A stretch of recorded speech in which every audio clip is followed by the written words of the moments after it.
Hello all, இந்த வருஷம் சிவராத்திரி ரொம்ப நல்லா போச்சு. ஃபஸ்ட்டு எங்கள் இடத்துல உள்ள விநாயகர் கோயிலுக்கு போனோம். அங்கே மார்னிங் பூஜை முடிஞ்சிச்சு.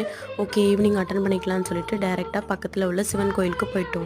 இங்கே சிவராத்திரிக்கு விரதம் எடுப்பாங்க, ஆனால் கண்ணு முழிக்க மாட்டாங்க. இங்கே துளசி செடிக்கும் பூஜை பண்ணுவாங்க, வாழை மரத்துக்கும் பூஜை பண்ணுவாங்க. கோயிலில் கொஞ்சம் கூட்டமாக இருந்துச்சு. இருக்கும் இங்கேக்கும் சாமி கும்பிட்றதுல நிறைய டிஃப்ரென்ஸ் இருக்கும். கருவறைக்குள்ளார போகலாம், சாமியை தொட்டு பூஜை பண்ணலாம். தேங்காவை அர்ச்சனைக்கு உடைக்க மாட்டாங்க, அப்படியே வச்சிருவாங்க. வீட்டிலேருந்து மஞ்சள் குங்குமம் எடுத்துகிட்டு வந்து அதை சாமிக்கு பூஜை பண்ணிவிட்டு அந்த மஞ்சள் குங்குமத்தை வீட்டுக்கு எடுத்துகிட்டு போயிடுவாங்க. சாமிக்கு தானே அபிஷேகம் ஆகிற மாதிரி வச்சுருந்தாங்க. அதில் கொஞ்சம் எள்ளு போட்டு ஃபைனலாக பிரசாதம் வாங்கிட்டு கிளம்பியாச்சு. நம்ம ஊரில் சக்கரை பொங்கல் மாதிரி இங்கே ஜவ்வரிசி உப்புமா ரொம்ப ஃபேமஸான பிரசாதம். ஈவினிங் நாங்கள் இருக்கிற இடத்துல பூஜை இருந்தது, அதையும் போய் அட்டன் பண்ணியாச்சு. இங்கே பாருங்க, இது ஒரு பஜனை. இங்கே சின்ன பிள்ளைங்கலேருந்து பெரியவங்க வரைக்கும் எல்லாரும் இந்த பஜனை பாடுவாங்க. எல்லா ஃபங்க்ஷனுக்கும் ஒரே பஜனை தான் பாடுறாங்களா, இல்லை ஒவ்வொரு சாமிக்கும் வேற வேற பஜனை பாடுறாங்களா, எனக்கு ஒரு டவுட் இருந்துகிட்டே தான் இருக்குது.